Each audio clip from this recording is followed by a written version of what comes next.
The Lord's Prayer, also known as the Our Father, is a prayer taught by Jesus to his disciples as recorded in the Bible. It holds significant importance in our faith, and it is the most well-known and widely recited prayers. Jesus taught the Lord's Prayer to provide us with a framework for approaching God in prayer and to instruct us on the fundamental principles of communication with God. It serves as a model prayer that encompasses the core themes of our faith and emphasizes the right attitude and approach to prayer. Our Father, who art in heaven. This opening line establishes a personal and relational connection with God. It acknowledges God as our Father, emphasizing the intimate and caring nature of the relationship between God and us. Referring to God as who art in heaven recognizes his transcendence and supreme authority over all things. Hallowed be thy name. Hallowed means holy, revered, or sanctified.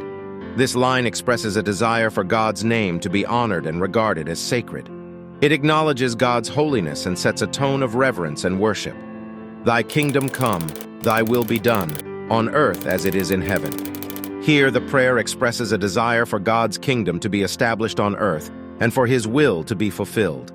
It acknowledges that God's reign and his perfect will should be realized both in heaven and on earth. This line reflects the longing for the alignment of earthly affairs with God's divine purposes. Give us this day our daily bread. In this line, the prayer acknowledges our dependence on God for sustenance and provision. It expresses a request for God to provide for our daily needs, not just in terms of physical nourishment, but also in the broader sense of all that is necessary for life. And forgive us our trespasses, as we forgive those who trespass against us. Here, the prayer acknowledges the need for forgiveness. It recognizes that we are fallible and prone to making mistakes or committing sins. By asking for forgiveness, we acknowledge our own need for mercy, and in turn, commit to forgiving others who have wronged us. And lead us not into temptation, but deliver us from evil. This line acknowledges our vulnerability and the existence of temptation and evil. It expresses a request for God's guidance and protection, asking to be spared from the trials and challenges that may lead to sin or spiritual harm. For thine is the kingdom, the power, and the glory forever. This concluding line affirms God's eternal sovereignty, power, and glory.